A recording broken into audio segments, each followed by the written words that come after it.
A rising star in Major League Baseball, an all star career ahead of him, and a senseless act of violence that shocked the sports world. In this episode, we look at the tragic murder of Lyman Bostock, a player who was just hitting his prime when his life was taken too soon. Today, on Rounders, a history of baseball in America. Hey, baseball fans. Welcome to Rounders, your baseball history podcast. I'm your host, Jeff Lambert. Get ready to step into the time machine with us, and we're not just talking stats and scores. We're digging into the heart and soul of the players, teams, and countries that have made this a global sport. From the underdog stories to those jaw dropping moments, Rounders is your front seat to the epic journey of baseball. So grab a seat in the digital bleachers, relax, and let's swing for the fences together. Hey, good morning, everybody, and welcome to another episode. I hope you're having a great long weekend. If you're listening to this in real time, it is Martin Luther King Jr. weekend, and I'm certainly enjoying the chance to be able to unplug and get away, but I had to make sure I delivered you an episode, of course, to stay on track for 2025 and make sure you're getting your content on a weekly basis. Today, we're going to be continuing an ongoing series that I started about 6 months ago called the Foul Play Files. And this is where, in each episode, we re examine a criminal case involving a professional baseball player or club. So, for today, we're going to be looking at the case of Lyman Bostock, a promising player on the rise and unfortunately was the victim of a murder. And we're going to look at the case, look at the fallout. We're going to talk about what came from this tragic event, and it's just another episode entry into this specific series. If you haven't seen the previous ones, I would recommend you go back and check them out. I'll include links in the show notes as well as in the weekly newsletter. We most recently did an episode about the 1985 cocaine scandal. We also did one about Martin Burgeon, who was another prominent star who committed murder, a murder suicide. We talked about him specifically. And then we also did an episode about Ed Delahanty, who was another prominent baseball name who ended up dying mysteriously, falling off of Niagara Falls. So if you'd be interested in that episode, please check out the links. Before we jump into today's episode, I want to harken back really quickly. I ask you every week to give me feedback at the conclusion of episodes. You can do that by either listening in Spotify. They have a live poll feature where you can provide feedback. And then, of course, it's if you sign up for the weekly newsletter for free at rounders.substack.com, you can participate in our weekly polls as well. The question I asked you last week, we had talked specifically about teams that almost existed but then didn't, possible expansion clubs that popped up around North America in Major League Baseball but never quite made it there. I asked you at the end of that episode where you'd like to see the MLB place a team next. 40% of you said out of the options chosen, Buffalo, New York would be a top choice out of the teams that didn't go to those cities and had potentially gotten one in the past. So 40% of you said Buffalo would be the best choice. And then New Orleans came in second. I was a little surprised at that at 30%. Then we had a tie between Mexico City and Louisville for third place. So thank you so much for your feedback. It's always interesting to see what you think from these angles. Again, remember you can listen on Spotify, get the poll, or you can join the newsletter if you'd like to take part in those weekly items. One last thing before we start, we're having our first live stream episode coming up at the end of this week. That's right. So this is a big event coming up this week. Is they're going to be announcing the 2025 class, who is chosen for induction into the Baseball Hall of Fame. So we're going to be doing a reaction to that this week based on what the choices were, where we think they got it right, where we think they got it wrong. I'm going to be joined by a friend of the show, John Vampatella. He's going to be coming on.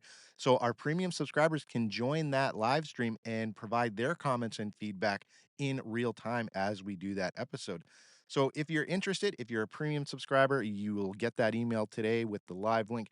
If you're interested in joining that and being able to take part in those types of special events, it's only $1.25 a week to be able to become a premium subscriber of the show. This is one way I'm trying to make it more incentivized, more interesting for you to be able to become a financial supporter of the show.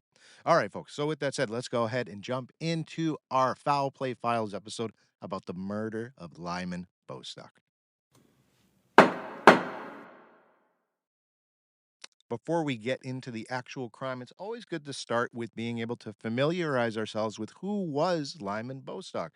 Let's go through and talk about his early life and his baseball career beginnings, as well as his career in Major League Baseball. So, Lyman Bostock Jr. was born on November 22, 1950, in Birmingham, Alabama, but he wouldn't stay there for very long.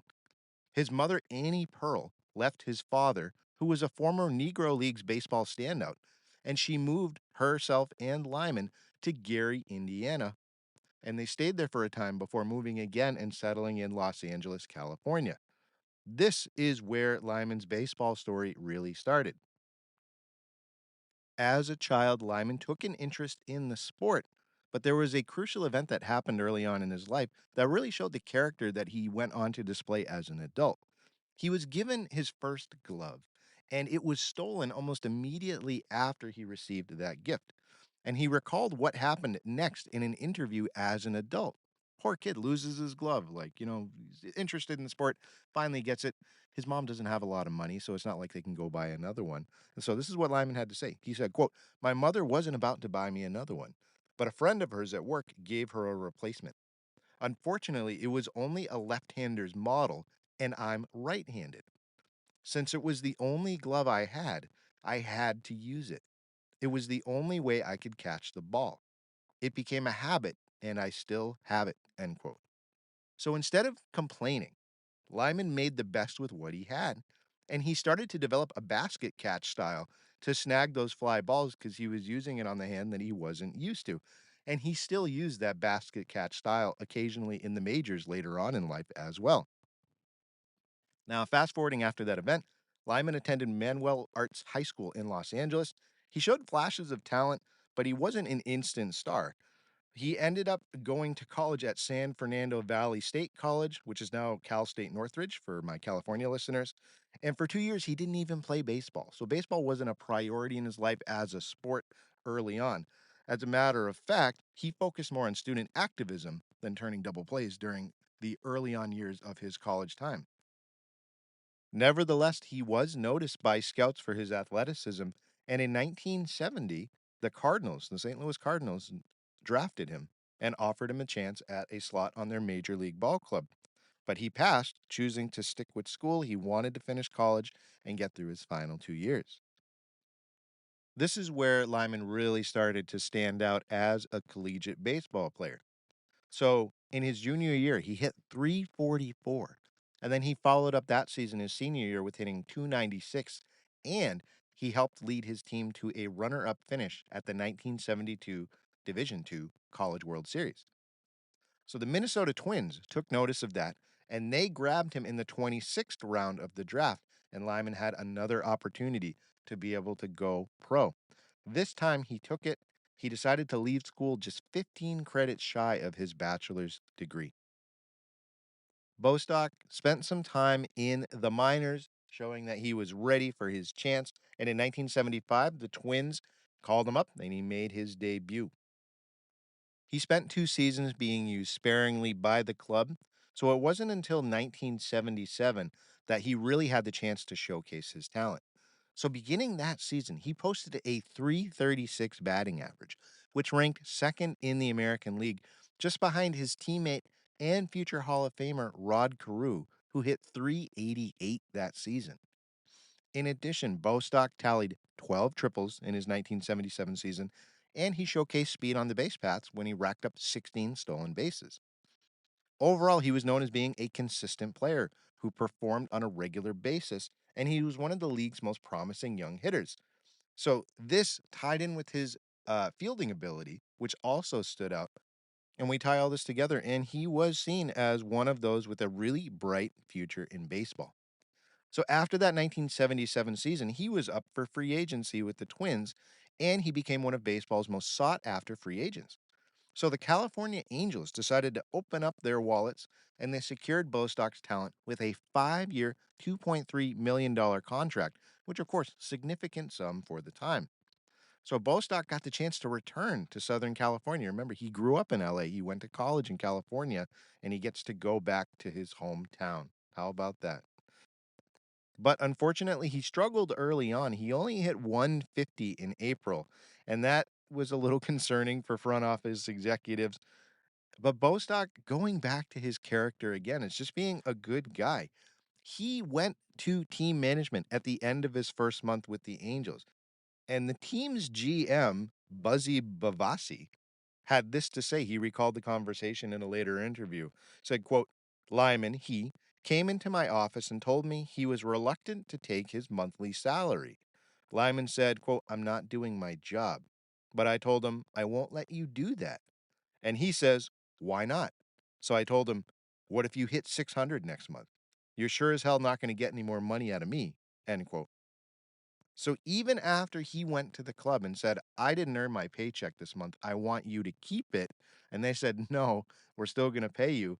Lyman went out and said, I didn't earn this. I didn't deserve this. And he donated his monthly salary to charity instead.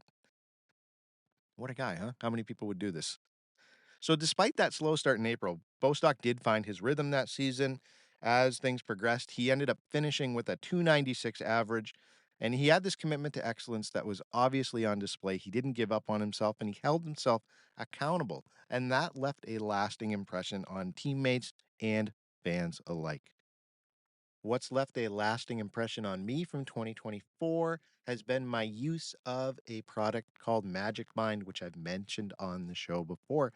And I've continued to use this product into 2025 because it's important for me to really keep my mental wealth at the forefront. And that starts with small everyday habits that can help me handle life's challenges. Whether it's improving my sleep or staying focused or managing my stress, that's where I use Magic Mind and feel the biggest difference. So, as I've stated before, I've been using this product for over a year, and they sent me a new bundle that they're offering that includes something called the Focus Shots, which I've been taking, and then a new product that they've included called Sleep Shots. So, it's been about 2 weeks since I've added the Sleep Shots in, and it's been a great tool for my routine overall. The focus shots, they keep helping me be able to stay focused in the morning when I'm heading out for my teaching job. I'll drink one sometimes before I record an episode so I can stay sharp. And it's just better than taking those caffeine drinks or drinking coffee because then you don't have to deal with the crash afterwards. So, that tied into the usage of the sleep shot at night, that's really helped me wind down in a way that just feels more natural, and it helps me get more deeper, restful sleep, which is something as a parent and, of course, as someone always on the go that I can really, really appreciate.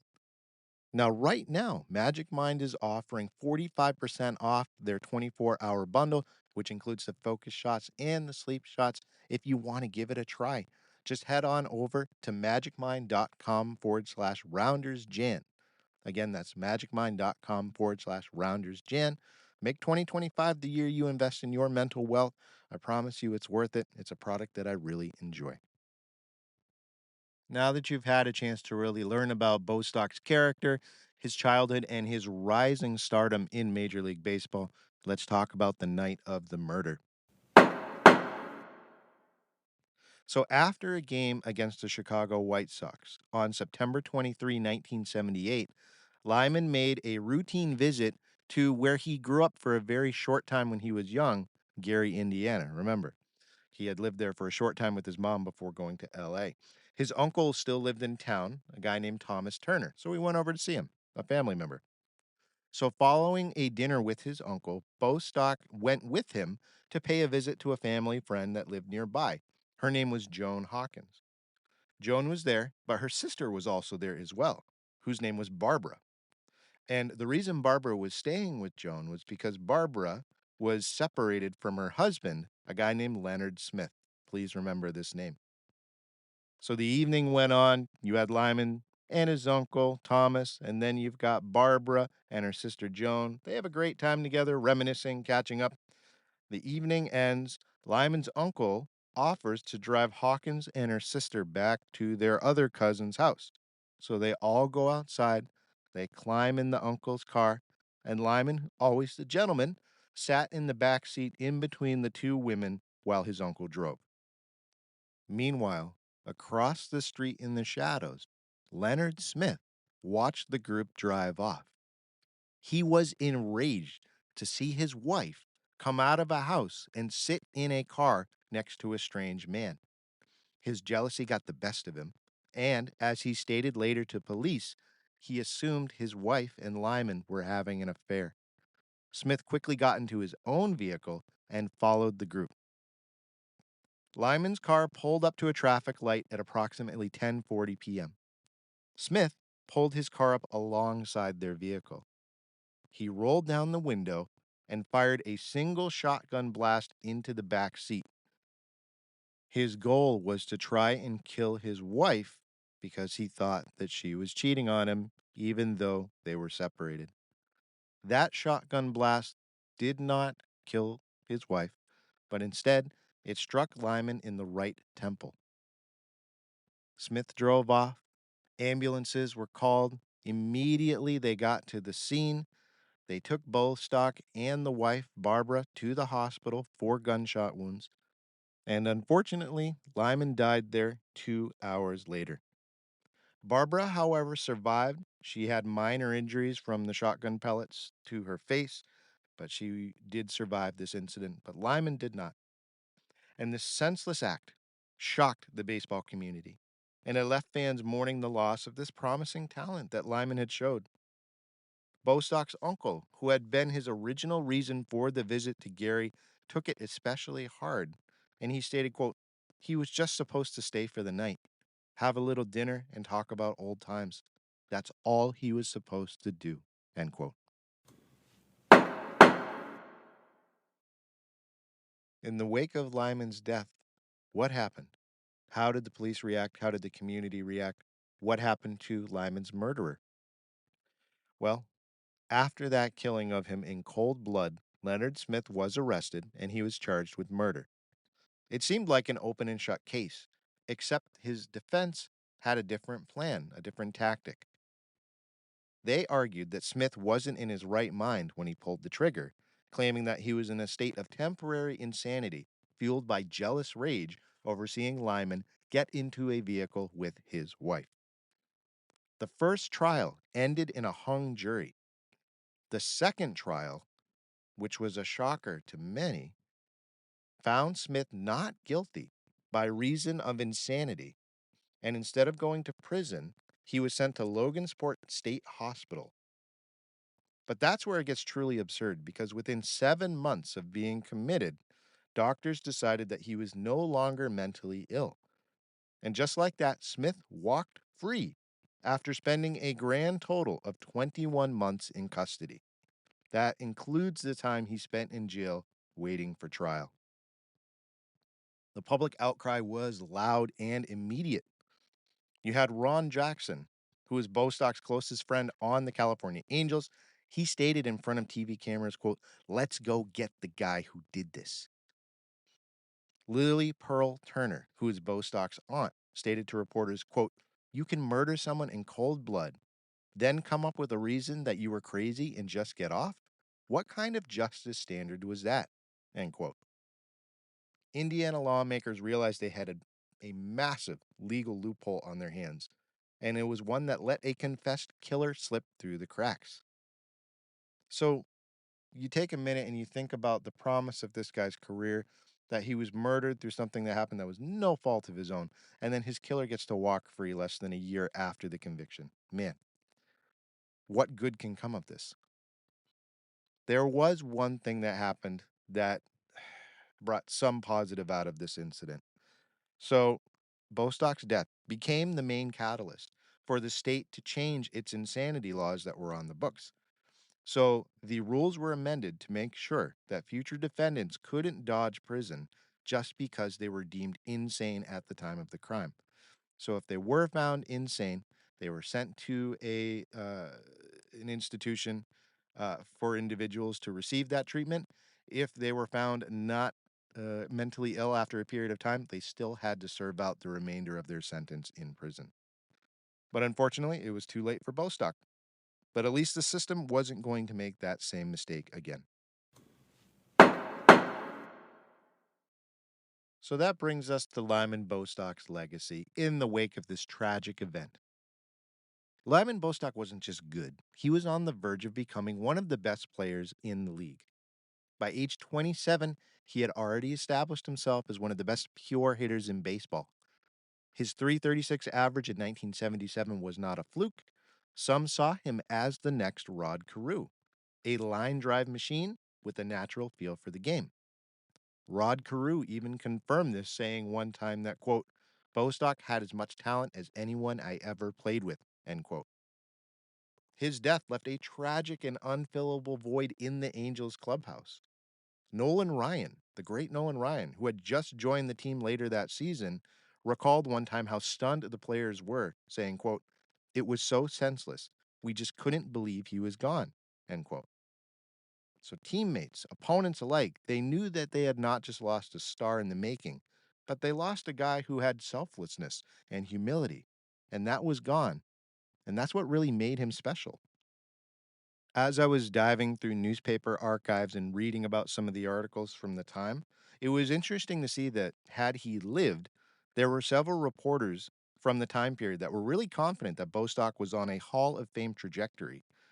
He had already proven he could hit for average, he had speed, his defense was great, and he had power, and it was really starting to develop in his game. The Angels had signed him to be a cornerstone piece of their future, but unfortunately, Lyman never got the chance to show how high his ceiling really was. So when we look back at this and we think about this case and the fallout that happened due to that legal loophole, uh, I mean, his murder was a wake up call. It reminded everybody that professional athletes are not untouchable. Sometimes it's easy to forget that players have real lives and they take real risks. And as Bostock's case tragically proved, they're not shielded from random, senseless acts of violence. His death forced teams, players, and fans to really confront how vulnerable athletes can be once they step off the field. It wasn't just baseball that took notice, though. Bostock's killing sparked a wider conversation about gun violence and flaws in the justice system. And the fact that the killer walked free after just 21 months, it led to enough outrage that, of course, like we said, we saw Indiana lawmakers close that legal loophole that had allowed Leonard Smith to walk free. It was a rare instance where a single case led directly to a reform. But, I mean, for Bostock and his family, that came too late. So, despite this tragedy, the thing that most people still talk about isn't how Bostock died, but how he lived. He was that guy who once tried to give back his salary after a bad month at the plate because he didn't think he earned it. When the team wouldn't take the money, he gave it to charity instead. And that wasn't just for show, it was just who he was. And to this day, his former teammates, coaches, and fans don't just remember a great hitter, they remember a great person.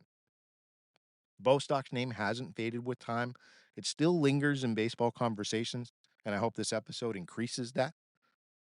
In 2022, Fox Sports released an episode called Tom Rinaldi Presents Wesley, which was an 8-part series diving deep into Bostock's life, career, and senseless murder that cut it short. It's one of the best retrospectives on Bostock, giving his story, I think, a spotlight that he never really got during his time. So I believe it's on YouTube. If you'd like to check it out, I'll include a link in the show notes. So, despite that career 311 batting average and that clear Hall of Fame potential that his peers said that he had, Bostock was never enshrined in Cooperstown, unfortunately. The reality is, his career was just too short. He never had the chance to put up those stats that the writers are looking for. But still, we have to etch his name in baseball history for what he did in just 4 seasons. In 1981, Bostock became the first inductee into the Cal State Northridge Matadors Hall of Fame, the place where he played college baseball. And that was an honor to his contributions both on and off the field. His alma mater established the Lyman Bostock Memorial Scholarship, which I think is a fitting tribute for a guy who never forgot where he came from and always tried to give back to the community. That scholarship still exists today. So when we talk about players that could flat out hit but never got to show their full potential, Bostock's name needs to continue to be in that conversation. And as long as his story keeps being told, his impact on the game is never really going to fade. Folks, I want to thank you for joining me for another episode. The feedback poll for this week that I'm going to ask you to take part in, the question is going to be, how do you think Lyman Bostock's career would have played out if he hadn't been tragically killed? I'm going to give you some options to see what you think about his trajectory. Keep in mind, too, folks, we're at the last week of January. I'm running a special right now. You can get 25% off an annual subscription for 2025 if you'd like to start supporting the show for just $1.25 a week. It would mean a lot to me, help me grow things and what we're trying to do here. And if that's not possible, hey, tell a friend about the show. Just doing that helps us be able to continue to grow. Folks, thanks again. It's great to be with you. I'll see you on the next episode.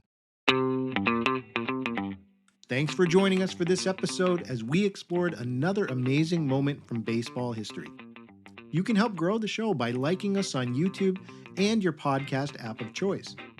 Don't forget to head on over and sign up for the free email newsletter and the bonus show, This Week in Baseball History. Just go to www.rounders.substack.com. A special thanks to our premium subscribers that are helping us grow for just $1.25 a week, and to our starting 9 supporters, Nathan Halverson and Jack Wilson. You are the producers helping make this the top baseball history show out there. See you next week, and remember, there are only 2 seasons, winter and baseball.